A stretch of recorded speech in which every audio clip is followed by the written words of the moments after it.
Great. Okay. Hi, welcome to our second astronomy lecture of the season here at the beautiful Huntington Library. For those of you who don't know me, my name is Jeff Rich. I'm the Outreach and Education Lead at the observatories as well as an astronomer. Usually our director, John Mulcahy, as you know, does these introductions, but I've taken over temporarily. He'll be back. He's also serving as our interim president and was called away to Washington this week. Luckily, I'm a close friend of tonight's speaker, so I was happy to give an introduction. We're continuing our season with a second lecture that sold out even quicker than the first one. I mean, the tickets, as some of you know, were gone very quickly, within basically an hour, so we're really happy to have such an enthusiastic audience and to share a community with folks who are really excited about astronomy and science as much as we are. We're also proud to be part of Pasadena's STEAM 18 initiative. So this year in Pasadena, you'll see a lot of community events focused on getting folks excited about space exploration, art, and science. As outreach coordinator, I've been helping plan some of those activities. I'd like to let you know about a couple of them. On July 14th at the Convention Center here in Pasadena, there'll be an Astrofest. We've teamed up with all of the other astronomy institutes here in Pasadena to form what we call the City of Astronomy. And we've planned a day of fun activities, family-friendly, fun for all ages, over at the Convention Center. So mark your calendars for July 14th. And as always, we'll have an open house at our campus on October 14th, so keep your eyes open for lots of fun stuff this year. I'd also like to extend a special welcome to those of us joining us on the live stream and Facebook. We're happy that we're able to reach you near and far.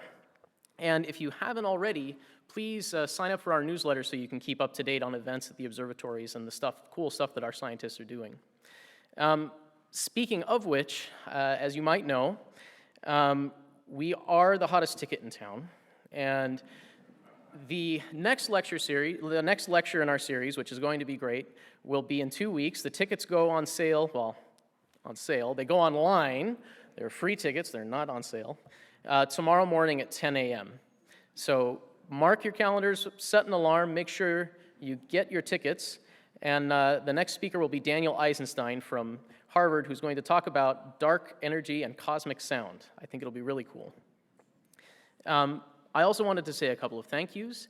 First to the Huntington, their great staff and volunteers who helped us out tonight and at all of the lectures, as well as all of the amazing folks from Carnegie, our staff and volunteers who helped you in and helped check you in and get you in this evening and make sure that the event runs smoothly.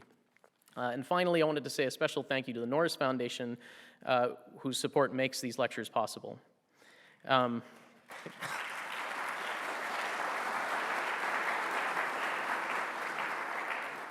And it's my honor to introduce tonight's speaker, Dr. Joseph Masiero.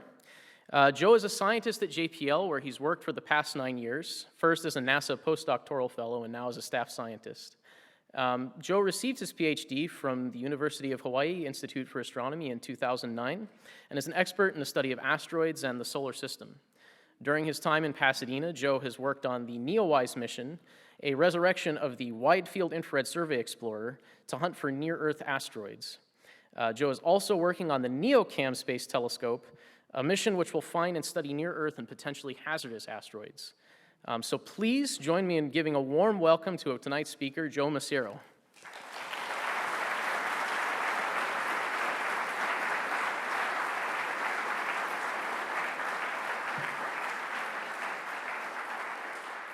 Thank you very much. Thank you, Jeff, for that lovely introduction. I'd like to thank Carnegie for inviting me to come today and speak to you all. And of course, thank you to all of you here and online who are watching this. It's really a pleasure to get to share something that I love with so many people.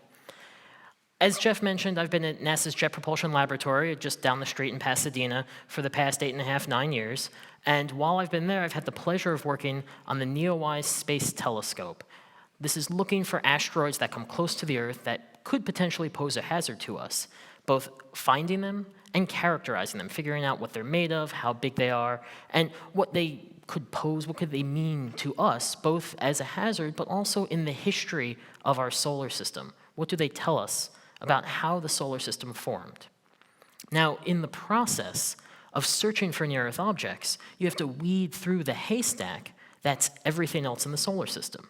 And the majority of things in the solar system that we find with our telescopes are in the main belt. That's the belt between Mars and Jupiter. For every one near-Earth object you find 100 objects in this main belt. And so that's where these asteroid families are located. These families are tracers of some of the biggest, largest scale planet-forming impacts that we have ever seen in our solar system. And they're sitting there, the leftovers, these scars in the belt of what happened when the Earth was forming, when Jupiter was forming. And they give us a background into our history of how our planets formed. So to begin, let's talk about our solar system. Come on. All right, there we go. So this is our solar system as we know it. The sun in the center, our 8 planets. Yes, I said 8. I'll get to that later. And a large number of small bodies also sharing the space with the planets. These are the asteroids, the comets, and the Kuiper Belt objects. These are the leftovers of planetary formation. These are the objects that, while the planets were being built, never really got to be part of a planet. They were leftovers, they were remains. The analogy I like to give is, if you go to a house, a brand new construction site, and you dig in the dirt by where everything was forming, what you'll find are rusty nails and pieces of siding and pieces of insulation, everything that went into that house. And so by scraping around outside of a construction site, you can figure out what's inside that house without ever having to rip the house apart.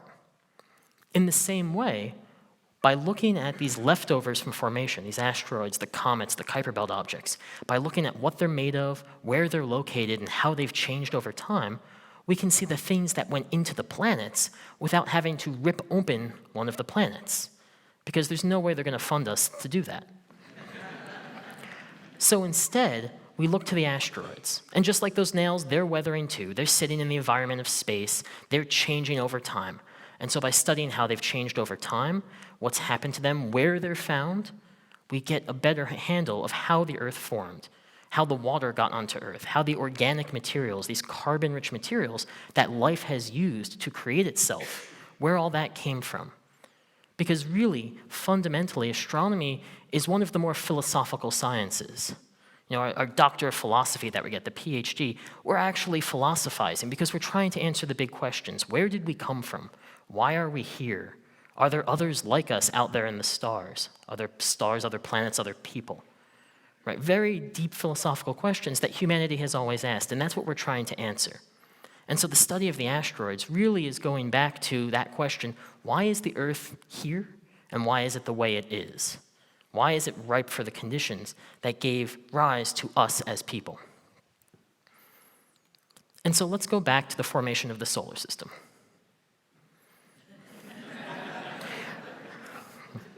Apparently. Our solar system formed when a cloud of gas and dust started contracting in space, in the galaxy. And as it contracted, it started spinning faster and faster, like a figure skater who pulls their arms in. And it flattened into a disk. In the center was the star, our proto-sun, shielded by the gas and dust that was not able to be absorbed into the star. That flattened into this disk that the planets were formed out of. And everything that didn't go in the sun settled down into this disk. Now, close to the sun, where the warmth was, where it was warm enough to melt ice, you have silicate-rich bodies, things that look like rocks that we find on Earth.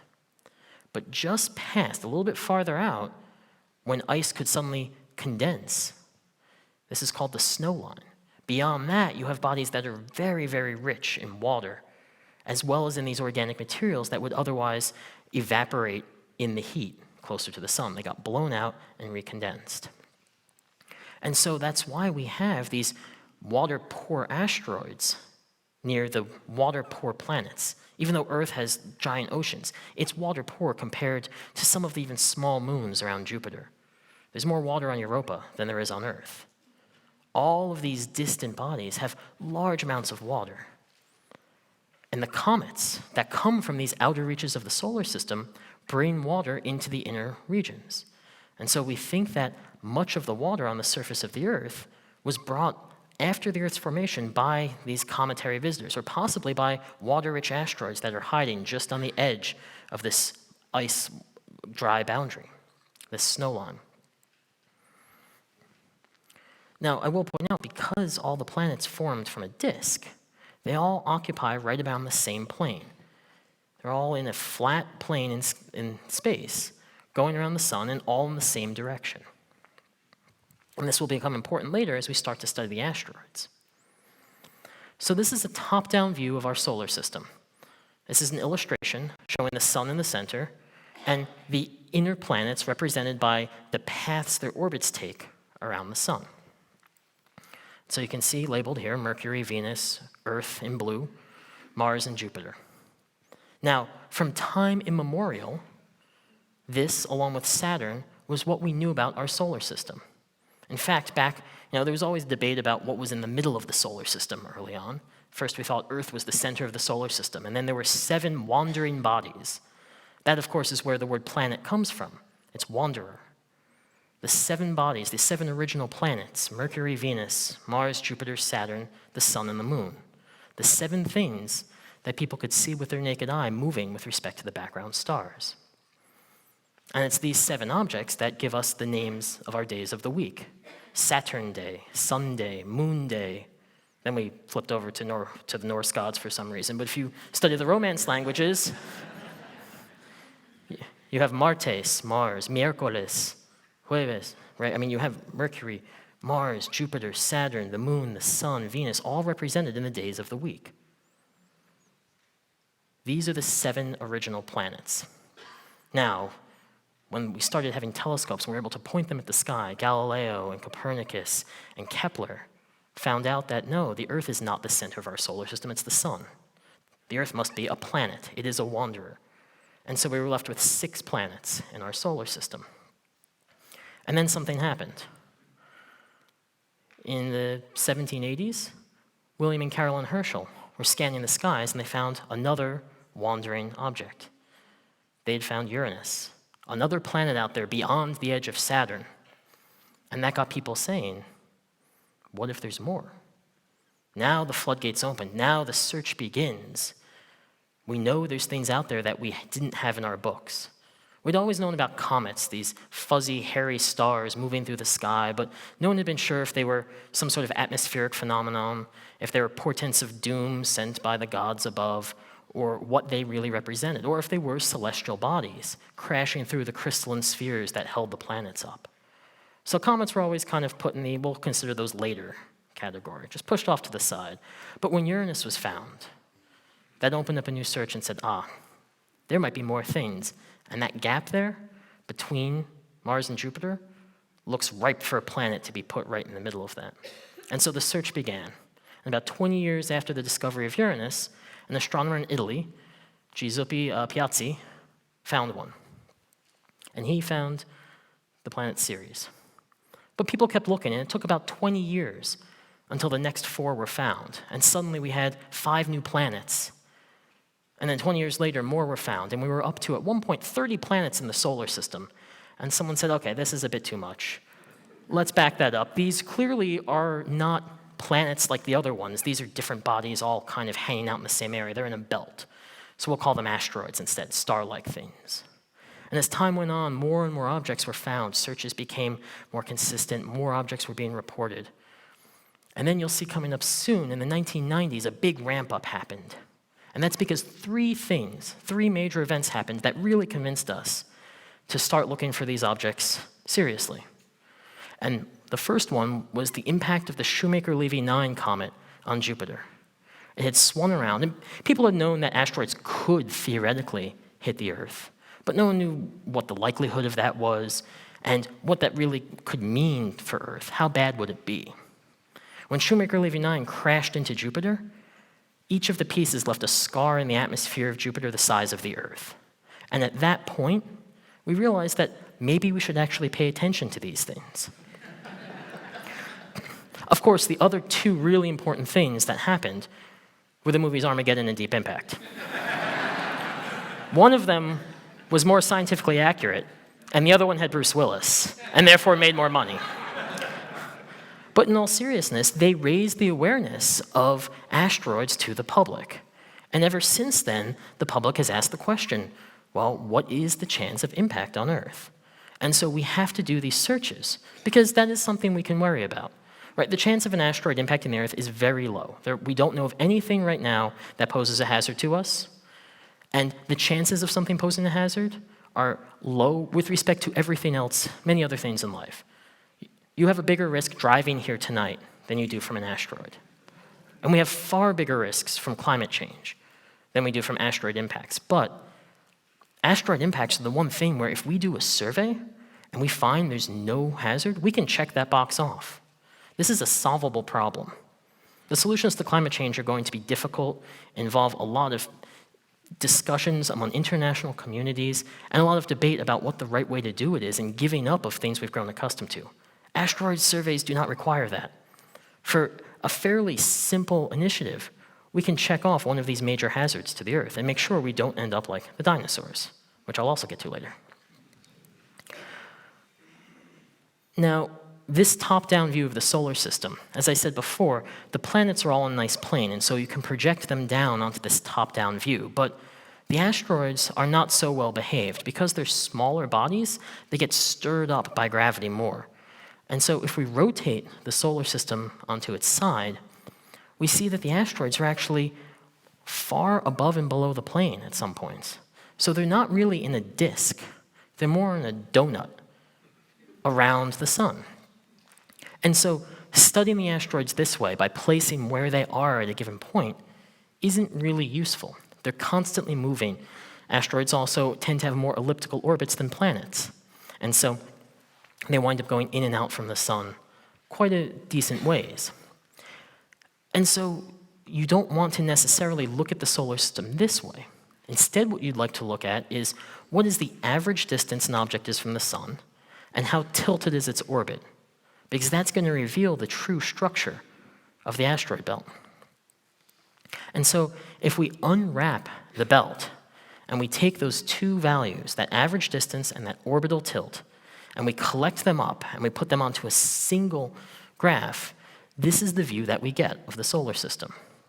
This is what the asteroid belt looks like in this view of orbital elements. And so again, what I'm showing here, average distance from the sun and orbital tilt. And you'll notice a few things right off the bat.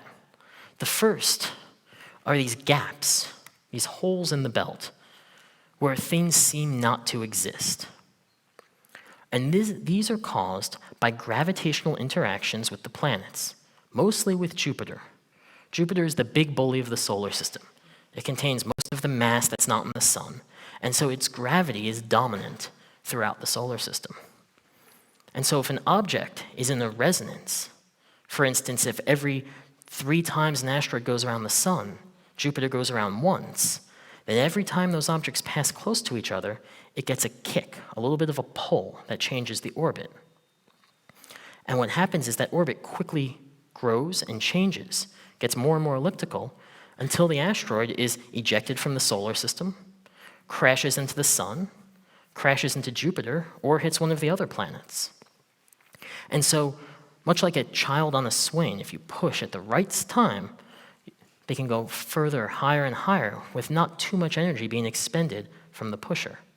The same way Jupiter pushes these asteroids on the swing and quickly adding energy to their orbits and kicking them out. That dotted line you see there is a different kind of resonance. Each of these objects, I said, is tilted with respect to the plane of the solar system. And much like a top, the orbits precess. They're slowly wobbling. If the wobble of the asteroid is in resonance with the wobble of Saturn, now Saturn is only very slightly tilted, but it's tilted enough that the wobble of Saturn and the wobble of the asteroid, if those two line up, these objects can also be kicked out of the solar system or kicked into orbits like the near-Earth objects. And so these are the major divisions in the belt, are gravitational sculpting by the large planets in our solar system. But you'll notice other things here and I've circled some of them, these clusters of objects over densities with respect to the background population.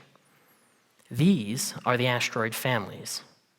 These are the remnants of catastrophic disruptions, of objects being shattered and blown apart, sitting there waiting for us to figure out what they are and what they're made of. And so this is a really nice artist's rendition of what an asteroid collision, a family-forming collision, might look like.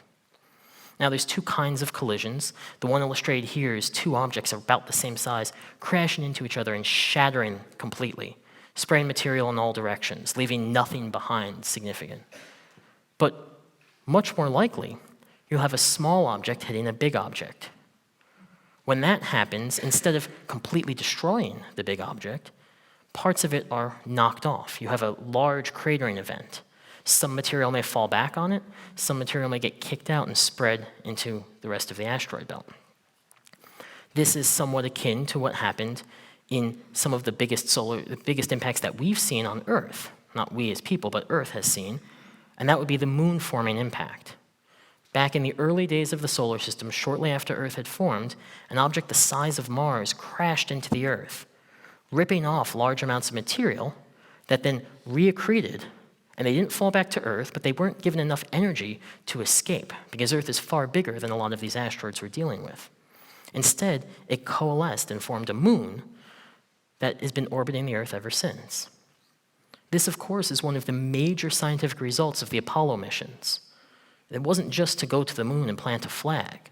Apollo brought back a large number of samples, pieces of moon rocks that we could then compare with the rocks on the Earth, and show that the material compositions, these mineralogies, these isotope ratios, all matched up, and showed that these objects, the Earth and the Moon, had to have formed from the same original parent.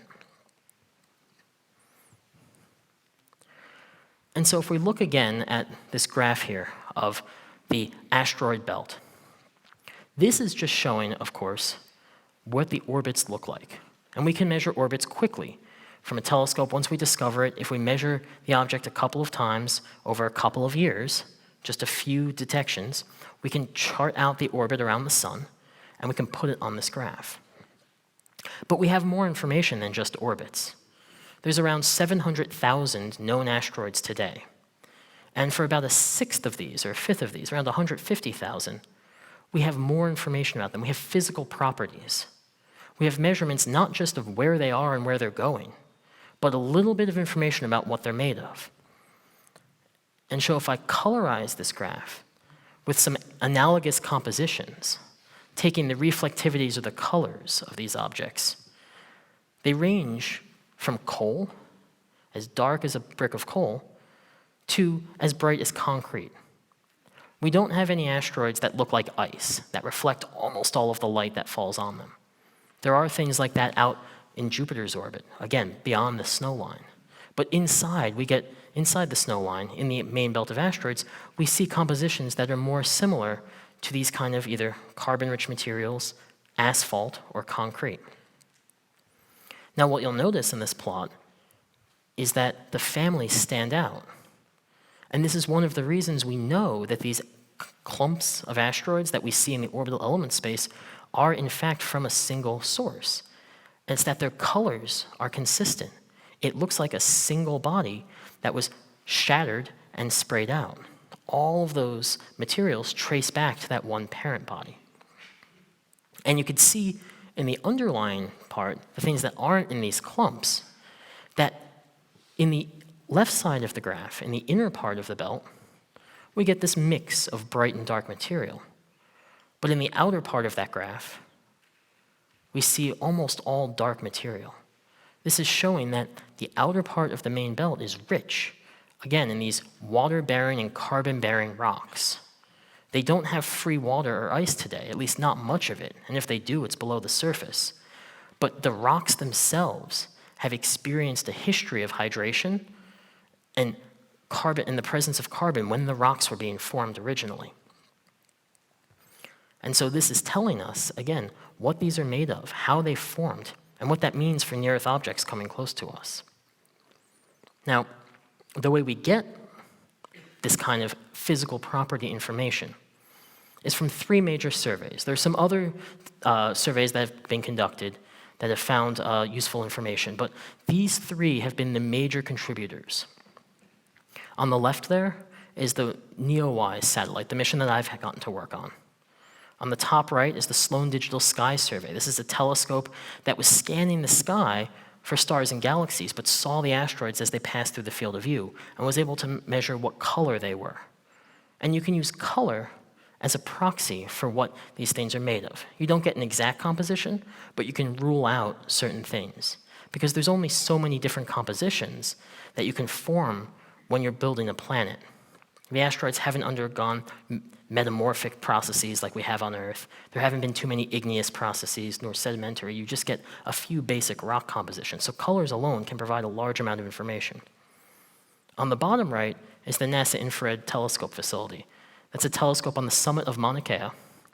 And unlike the other 2, this telescope, all of the data we get from that has been a series of individual observers who have contributed their observations to a growing database of all of the spectra of these objects. Spectra give you more information than colors do because you're looking at how the light changes specifically over a large range of wavelengths. And so you can get mineral properties, how much olivine is in the rock, how much pyroxene, what's the balance between those 2. Now, something I always like to point out when I talk about the data we've gotten from the WISE and NEOWISE missions is exactly how many people are involved in satellite missions, because it's really underappreciated. You know, I get to stand up here as a single person and tell you about all the great science that we've gotten from this mission, but many hundreds of people have worked on this mission to get it from conception to flight to survey to where we are today. And so I always like to acknowledge the fact that there are hundreds of contractors at many facilities around the US who all contributed important parts to the spacecraft bus, to this telescope, to the detectors, to the star trackers. Each of these were assembled, each of them were tested, they were launched. After launch, we've had a team of people constantly watching the telescope, making sure it's healthy, making sure there's nothing unusual going on. There's a team of scientists processing the data in real time as it comes in. Another team that then looks at that data and says, what does this mean for asteroids and their compositions? What does this tell us about the solar system in general? And so I'm really privileged to get to stand here and speak on behalf of those hundreds of people who've all put a lot of effort into making one little mission happen. And this ranges from everyone from some of the most senior scientists in the field to summer interns we get at JPL who get to work with us and help us for a few weeks really do some important work with the mission. So when we have an asteroid-forming impact, these have been occurring over the span of tens or hundreds of millions of years, or sometimes even billions of years. But the asteroids don't stay put. Let's say you have a highly detailed simulation of an asteroid. And let's say you break it up. You have some sort of family-forming impact.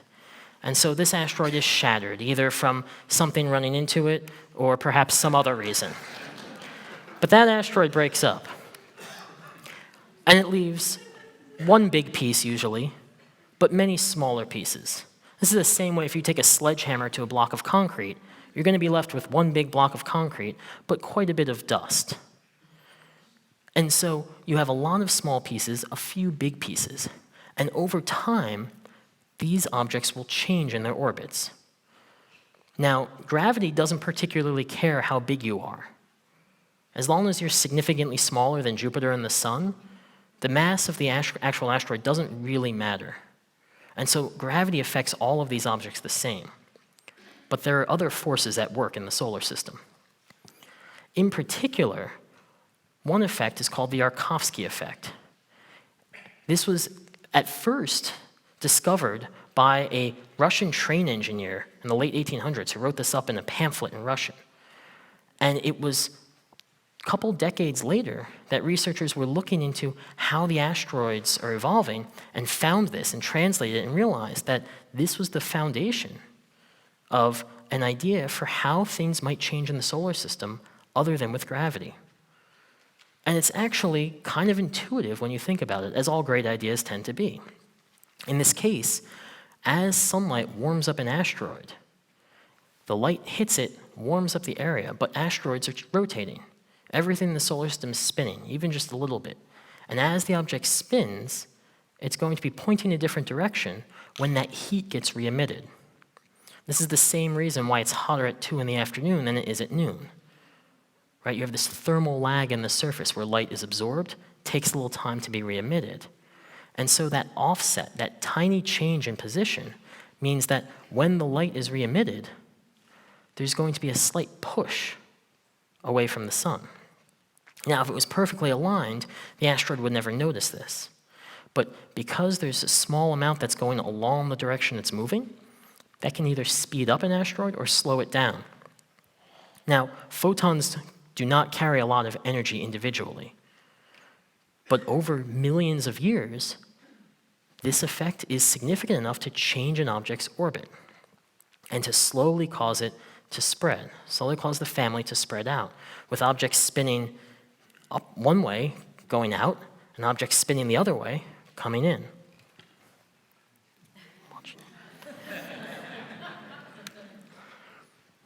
And so over time, the family begins to spread out, with the smaller objects leading the pack, bigger objects lagging behind. As time goes on, they continue to move until they hit one of those resonances. They hit one of those regions where the gravity suddenly becomes important, where that resonance can no longer be ignored. It's not being a random push on the asteroid. It's a push that's happening at the same spot on the orbit. That causes the orbit to rapidly shift, and for the objects to be ejected. Now, when these objects are ejected, some of them wind up becoming near-Earth objects, near-Earth asteroids. This is a picture of the asteroid Itokawa, taken by the Japanese Hayabusa spacecraft. And I love this picture because it shows just how strange asteroids can be. Up until this point, every object we'd seen looked kind of like a lumpy potato. And so you could imagine it was a rock with a little bit layer of dust like we got on the moon, and that everything was behaving as we thought. But we got to Itokawa and we saw something strange and different. This looks like a pile of gravel. This looks like a bunch of blocks gently lying on top of each other. And this is probably because Itokawa is actually a pile of gravel, a bunch of blocks lying on top of each other. This is a collection of objects that were formed when an asteroid collision happened, and that material was all sent off in the same direction, and that very weak self-gravity was enough to collect it back together. But it's certainly not solid. It's certainly not coherent in any way. And so, if this object was hazardous, how you would deal with that is different than you would deal with a solid boulder. If you have to interact with this surface, there's almost no gravity. You can't land on this object. At best, you can dock with it. But docking with something that's a loose collection can be difficult. It has strange properties where if you push it, it might launch material around into an orbit that can be hazardous to an astronaut. It might absorb any sort of impact. If you tried to move it by running into it, it might not notice. Just like if you're ever at a firing range, use banks of sand to slow down bullets. The same way, if we fired a bullet into this, a spacecraft into this, it might absorb the energy but not change the object significantly. And so by studying the families and how they break up, we get a handle on what might be inside these objects, how they might be made, and what to do about them if we need to. Because every so often, the neighbors come to visit. This is a dash cam capture from a dash cam video of the Chelyabinsk bolide. On February 15th, 2013, this object came in over Chelyabinsk, Russia, and because apparently Russia has huge amounts of insurance fraud, everyone has dash cam videos. And so we were able to get, within hours, dozens of these videos posted online from different points of view around the area. And very quickly, we were able to triangulate what this object was, what happened, and where it came from, and where it was going. Now, what's really interesting about Chelyabinsk is that it released as much energy as the Hiroshima bomb every second for 30 seconds. And this was a small object. This was only about 40 feet across. So, not too big, but released a huge amount of energy. Now, one thing that this brought to everyone's attention is that culturally we have forgotten something. For some of you in the audience, you might remember the days when you were training when a nuclear war happened, to hide under your desk, because you had nuclear bomb-proof desks.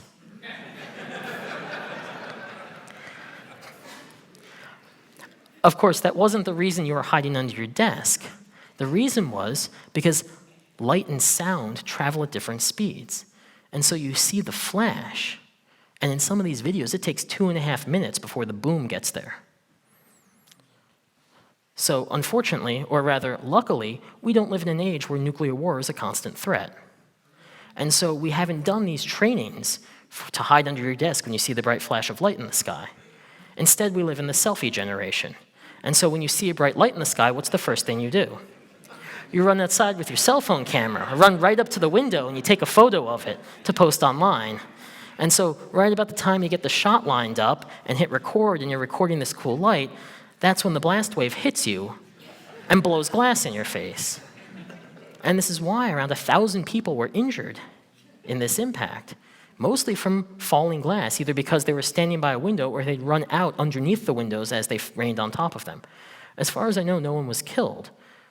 But it does show that, these hazards do exist, and it's not just the asteroid you have to worry about, it's the boom that follows. Now, one of the really cool things about Chelyabinsk is that pieces of it, when it exploded, rained down on the countryside. And so it had just snowed there, and so people could go outside and they'd see these little holes in the snow. At the bottom of each little hole, about as wide as a finger, at the bottom of each little hole was a little pebble. And this little pebble was a piece of a space rock. And so I was able to get one of these little pebbles. And so this is a piece of that Chelyabinsk impactor. A friend, actually. No, I didn't get it from eBay. I know a meteorite dealer who sells them professionally. eBay is actually a good place to buy them if you're interested. Just get the reputable dealers. Just look for the little certification. It's cool. But this shows us one of the really interesting features of studying asteroids, is we actually have ground truth data to compare against. We can actually pick up pieces of asteroids. And these are the meteorites, of course. And you can see here 2 examples, kind of on the left, that coal-colored object, Tagish Lake, and on the right, an enstatite chondrite from Cumberland Falls. That's this bright, concrete-colored object. It's kind of the range of material compositions we see across the asteroid belt. Now, what's really interesting about this, especially about Cumberland Falls, is you'll notice rather quickly that it's not uniform. In fact, there's large dark chunks inside of it. And so what this means is that the Cumberland Falls, actually originally, it was a big object that had some sort of catastrophic impact that shattered it, mixing the dark and bright pieces together. Those pieces recollected, got pressed back into a rock, spent a billion years going around the sun before it was hit again by another impactor that chipped off this piece that then progressed its way to Earth, falling through our atmosphere and being able to be picked up by a person. And so at least 2, maybe more, major impacts happened in this one rock's history. That alone tells us that these kind of impacts happened frequently in the past and are still happening today. Now, of course, as I said before, I can't give an asteroid talk without talking about the dinosaur in the room, which is the lack of dinosaurs in the room. This is obviously an artist's illustration of the KT impactor. This was an asteroid, probably around 6-ish miles, 5-6 miles across, that came crashing into the Earth, hit off what is now the Yucatan Peninsula, leaving a crater 100 kilometers across in the seabed, and kicking up enough material into the air to cool the Earth's climate rapidly and to drop us into effectively a nuclear winter scenario. This rained down ash around the Earth, rich in iridium and platinum group elements. These are elements that are found in the core of the Earth and in very scarce quantities in our crust, but were rich in this one dark layer found at multiple spots around the globe. This is how we know that it was, in fact, an asteroid impactor that was the death knell for the dinosaurs. Now, there's been research saying that volcanoes were going off at the same time and there possibly were diseases, but we are certain that there's a line in the sand below which you find dinosaur bones. At that line, you find asteroid remnants, and above that line, you find no dinosaur bones. And so, even if other things were going on, the asteroid was the death knell for the dinosaurs and ended their reign on the Earth, leaving it open for us. Now, these impacts are not just in the past, right? That was 65 million years ago, but this was just 8 years ago. The asteroid 2010A2, it's an asteroid comet. We're not really sure what to call it because it looks like a comet, but when we investigated it, what it seems to have been is an asteroid around the size of a football stadium that was run into by a smaller object, probably around the size of this room, maybe a little bit smaller. That impact kicked off, shattered both bodies, kicking off a large amount of dust. And that dust we were able to observe that looked like a tail, like a comet. But that cross shape there seems to indicate that this was actually a catastrophic impact. And so this is just a small version of what we think these asteroid-forming impacts were like. And it's not just in our solar system. We've seen evidence of this in other star systems as well. So this is the star AU-MIC, and what this is showing is a very detailed image of the central star with the star blocked out, so you can see a strip of dust. That's the dust disk, just like we see on, like when Earth was forming, that disk of gas and dust. This is a similar situation. And you see on the left there, just to the left of the central star, at the top it looks like a little arc. And in each of the different images that span a couple of years, you see that arc changing. This indicates that it's a temporary feature, that something catastrophic happened that changed the dynamics of that disk briefly, and that disk is now settling back down into its original state. And so we see these giant planet-crushing impacts happening around other stars as well. We also see evidence for it in the visitors we get from other star systems. This is a diagram of the orbit of Oumuamua. This was the interstellar asteroid that came through last October. It came in from above the solar system, basically in the direction that, that our sun is moving around the galaxy. It whipped past the sun, came inside of Mercury's orbit, came by the Earth, and then went out. We didn't find it until it was on its way out, and so it was getting fainter and fainter every day as we tried to observe it. But what our observations told us is first that this orbit could not have come from the solar system. This object was moving far too fast, around 20 kilometers per second, before it even got near our sun. As it fell into the sun's gravity well, it sped up. There is no way this object could have been ejected from the sun. It could not have started out life and gone to the Oort cloud and then been nudged in. This is a bona fide visitor from another star. Now, we had predicted that we would get one of these visitors eventually. What we know about how our star formed is that as Jupiter and the other planets were growing, they were kicking out material constantly. But we expected from our simulations that when Jupiter was forming, for every one asteroid it kicked out, it should have kicked out 1,000 comets. And so we thought that these interstellar visitors we would get would be icy bodies that would, when they came close to our sun, would bloom into big tails, just like we see in our comets that come from the Oort cloud, from that deep reserve of comets on the edge of our solar system. But despite the fact that Oumuamua came within a quarter of the Earth-Sun distance from the sun, it never started outgassing. And so that probably means it doesn't have any icy material. And instead, more likely, this is a fragment of an asteroid, a fragment of a family-forming event around some other star, and that object got grabbed by whatever Jupiter is in that area and kicked out of its host system, and likely was sitting deep in interstellar space for tens of millions of years, billions of years, waiting for another star to come by until it came by the sun, and we were lucky enough to catch it. Now, as we do more surveys, and as next generation surveys come online, we hopefully will find more of these and be able to answer the questions: how likely is it that we see these in general? How many of them are there in interstellar space? And what does that tell us about how other star systems formed? Because what we want to do is take our deep knowledge of what we've learned from our solar system by being close to it and apply it to the systems of planets around every other star in our galaxy. Again, going to the question, how common are things like Earth, are situations like Earth's in our galaxy? Because that lets us start to answer the question of how common is life and how common are we. So as we get to the future, as we go to these next generation surveys, we're going to be learning more and more about the asteroid families. 2 new surveys are going to be coming online in the next decade or so.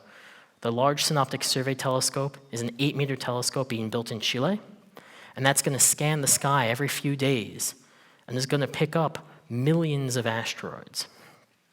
The other big one is a mission I'm working on called NEOCAM, the Near Earth Object Camera.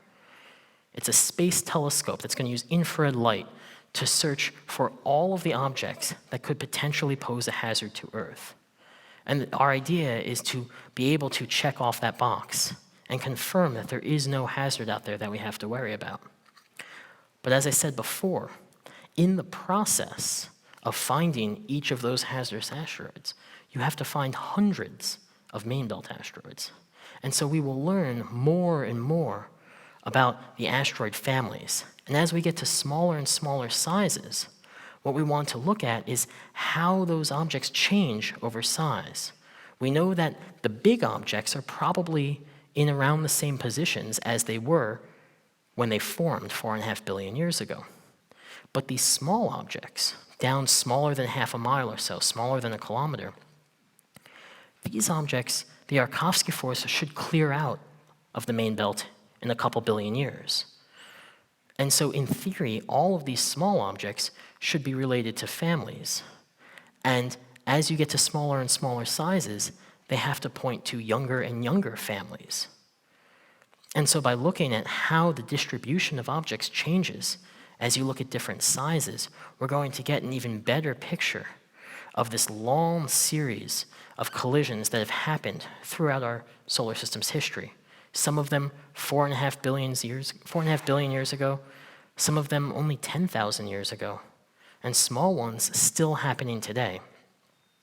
The other thing we're interested in is as we find more of these objects, we might be lucky enough to be able to predict one of these giant impacts, to be able to see 2 objects on a collision course, study them before and study them after, and in doing so, recreate an experiment that we can never do on Earth. We'll never be able to take a 100-mile large body and slam a 10-mile large object into it and watch how it breaks up in space. It's just physically impossible. But the solar system is doing those experiments for us all the time. And so we want to be sure to find that out beforehand so we can study it in as much detail as possible and learn about the internal structure of these objects, what they do when they undergo these catastrophic collisions, because that points back to the history of Earth, from the early rain of material that crashed into the early Earth, puncturing holes in it. Just like in the moon, when you see the mare on the surface of the moon, large impacts crashing into the moon. So you have this history of collision, and looking at how that shapes planets over time will give us a better idea of what that tells us about our history and what that tells us about our future. Thank you.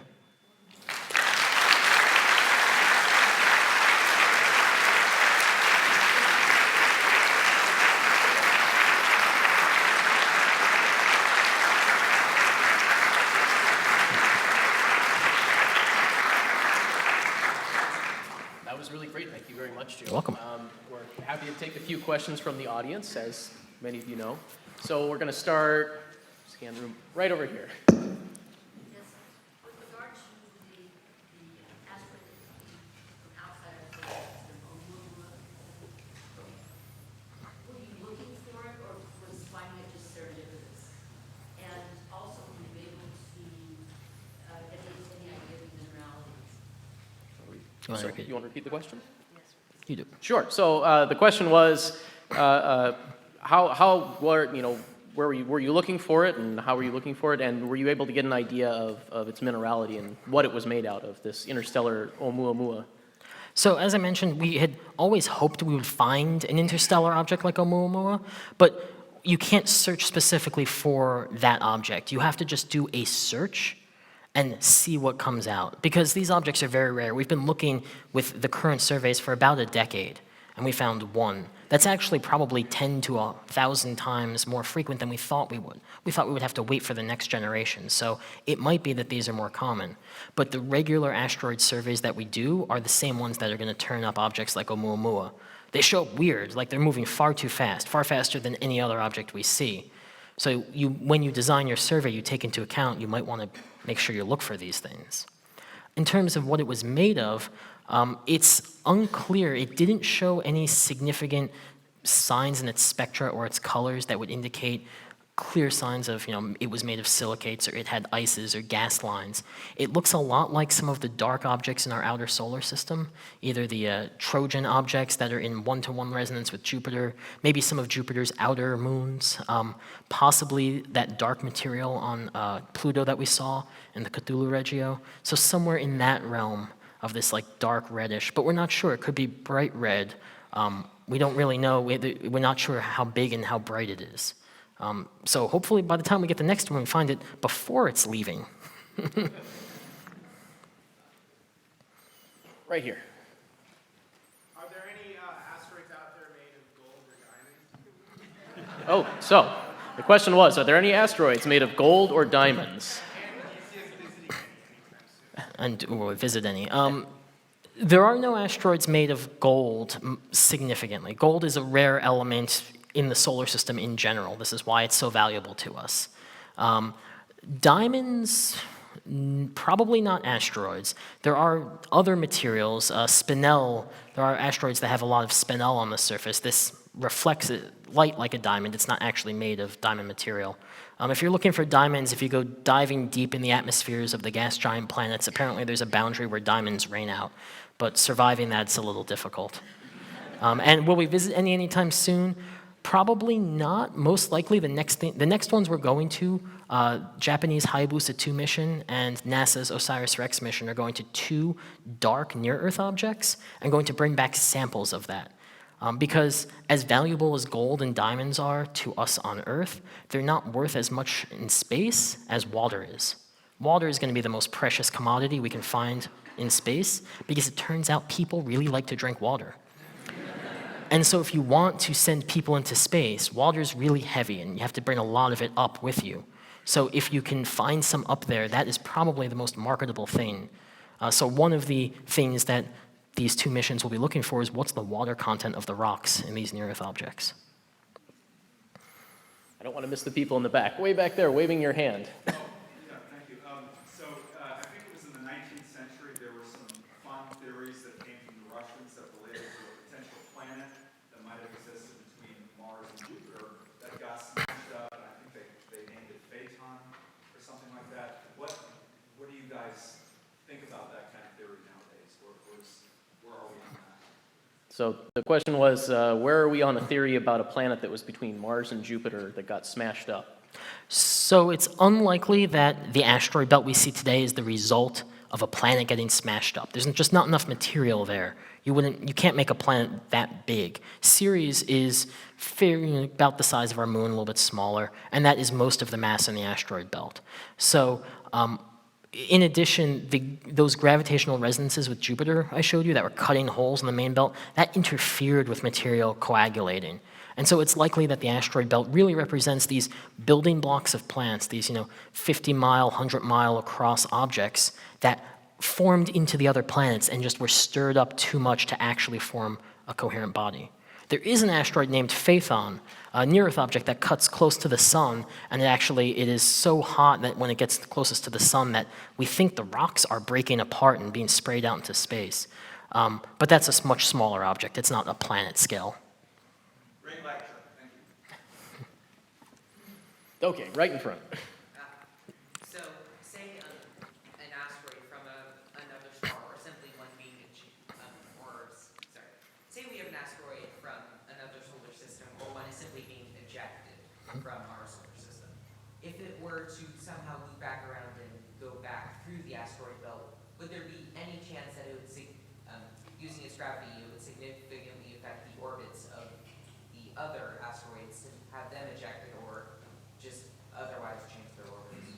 Okay, so the question was, if an asteroid gets kicked out or altered in its orbit as it comes back through the asteroid belt, would it affect the orbits of other asteroids on its way? It's unlikely. The asteroids are fairly small, and despite what we've seen in various Star Wars movies, they're not that close together. There's quite a bit of space between each asteroid, and they're small enough that the gravity is not going to really disrupt each other. We can actually track how the 10 or so biggest asteroids affect the orbits of all the other asteroids. And for very, very precise calculations, such as landing rovers on Mars, you want to watch where Mars is moving down to, a few hundred meters. And in that case, you do need to take into account where all these large asteroids are. But in terms of disrupting the orbit, no, you would need something far bigger to really change the orbit significantly just from a single pass. Right over here again. Do the remnants of asteroids that have been found on Earth in any way inform what you study, how you study it? So the question was, do the remnants that we find on Earth of asteroids affect how you study and what you study? Absolutely. The pieces of meteorites we find, one of the main goals of some of the research we do is trying to link this meteorite to that asteroid. Now, what happens is when the meteorite comes through the atmosphere, the outer layers get shattered off or burned off. And so what we're seeing is the really solid bits that survived re-entry. And that doesn't necessarily correspond with the dust we see on the surface of many of the asteroids. And so trying to link those two objects absolutely is one of the main drivers of a lot of the work, including the Hayabusa and OSIRIS-REx missions. Right over here. Can you discuss really briefly the Psyche mission and how it relates to the asteroid families? Absolutely. The Psyche mission, no. Go ahead. Okay. The question was about the Psyche mission and just how it relates to asteroid families. The Psyche mission is going to send the mission's called Psyche, going to the asteroid named Psyche. What's interesting about Psyche is that we believe that its composition is mostly metallic, very similar to what we have at the core of the Earth. Now, for very big asteroids, larger than about Vesta size or bigger, when they formed, they had enough mass, enough heat to actually melt, and so underwent a process similar to what we have on Earth. Therefore, there should be metal cores left over from some of these bodies. And after these family-forming impacts, if you shatter off the shell, you should be left with a metal core, because it's going to be more resilient. And so we think that Psyche might be one of these metal cores. And so it could be the heart of an asteroid family, of one of the bigger collisions that ever happened. Some more evidence we have for this is in the iron meteorites that we pick up on the ground. We can tell that these formed in the cores of these asteroids, and we find many different types, tens or even maybe 100 different initial objects.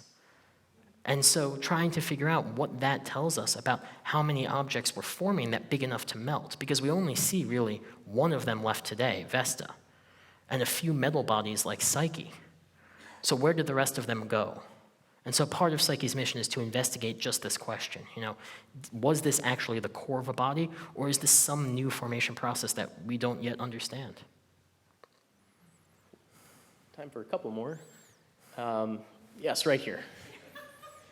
Oh my God, sorry. This is a two-part question. Part one, do we have enough data to try to determine how many are aggregates versus how many are solid bodies? And number two is there much valuable material in it that might be worth going out and trying to mine? So the question was evaluating what's inside those solid bodies and whether or not it's worth mining and whether we can do it. In reverse order, again, probably the only thing worth mining is water at this point. If you mine 100 tons of platinum and bring it back to Earth, it turns out the way economics works, the price of platinum just drops and it's not worth anything anymore. Who knew? In terms of the aggregates versus solid bodies, there's probably some dividing line where when things were forming, if there was enough heat and pressure to actually solidify the rock. So things like, 100 kilometers or 200 kilometers across, those were hot enough to form into solidish bodies. Things like Itokawa that were, 100 meters across were not. And so somewhere in that line is things that are aggregates and things that are not. Most likely anything smaller than about a mile across is probably just an aggregate. Okay, let me try again, right here in front. My memory is and I'll butcher the name, Chelyabinsk, the Russian event. It was found relatively late because it was coming out of the sun, kind of. Right. In the paper, there was a very recent asteroid that missed us by some amount. Was that also, and it was found very late, was that also out of the sun? And if so, how frequently do you expect something like that to show up? So the question was about the origin of the Chelyabinsk asteroid, the thing that actually led to the bolide that we saw, and how often we expect that sort of thing to happen. So in terms of the out of the sun thing, it didn't actually come out of the sun. It came from the direct, and we've said out of the sun. It came from the direction of the sun because basically the way the orbits line up is if you have something that grazes the Earth's orbit, when the orbits are touching each other, it's going to look like it's coming at you from one direction or another. You don't tend to see them come directly head on or from the poles, so that they tend to fall in that pattern. And it's about a 50-50 chance if it's on the day side or the night side. The Chelyabinsk object we didn't know about until it entered the atmosphere and all the dash cams picked it up.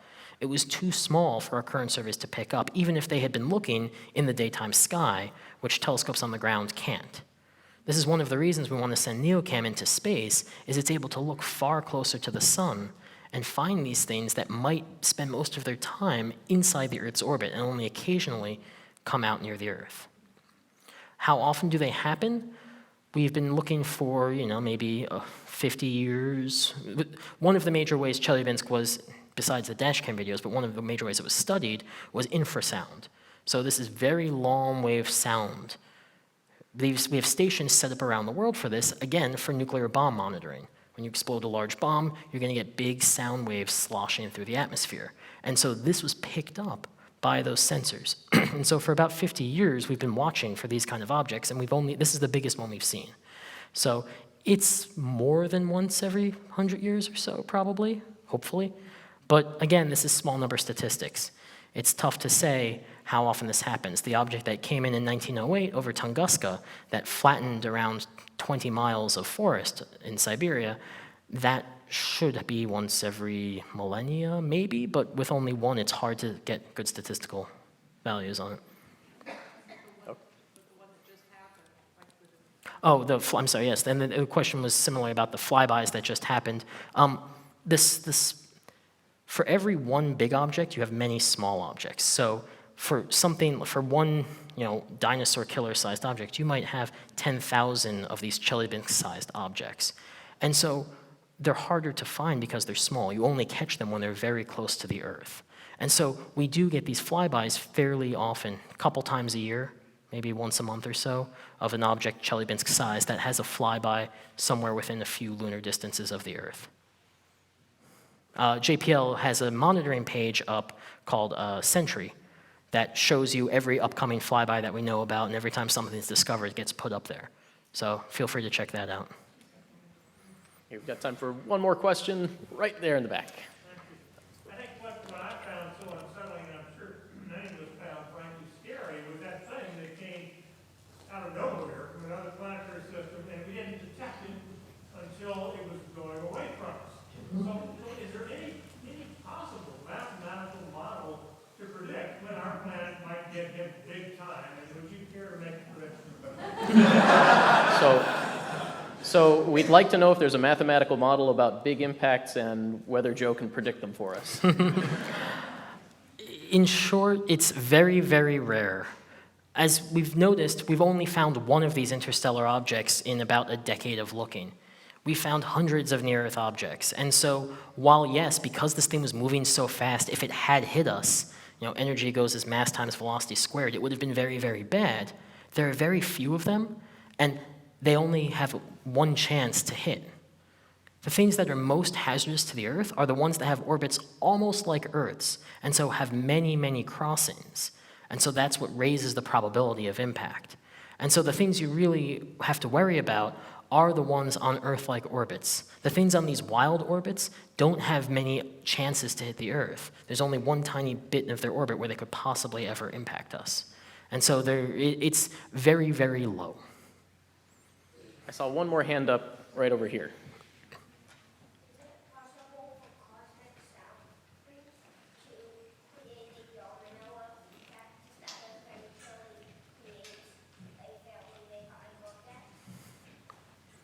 Question?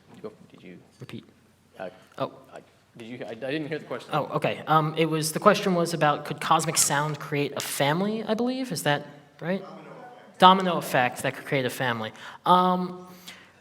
Unlikely. There's not really a lot of sound in space. There's not a lot of material for sound waves to move through. The major thing, because to break up a big rock, you need a lot of energy. And the only thing that really carries enough energy is another big rock moving pretty fast. And so that is the dominant source of these asteroid family formations. For some of the small objects that break up, they're actually, just like the Yarkovsky effect can change something's orbit, it can also change how it spins. And so some of these things are being spun up like tops until they shatter. But that's only the smaller objects, the things, the size of this room or the size of a stadium, football stadium. You don't get, planet-sized, giant asteroids spinning up and breaking apart that way. In general, the things that causes the breakups are impacts with something else. So if any of you have any further questions, I think Joe has a little bit of time to stick around. And thank you all for coming. Let's thank Joe again, and we'll see you next time. Thank you.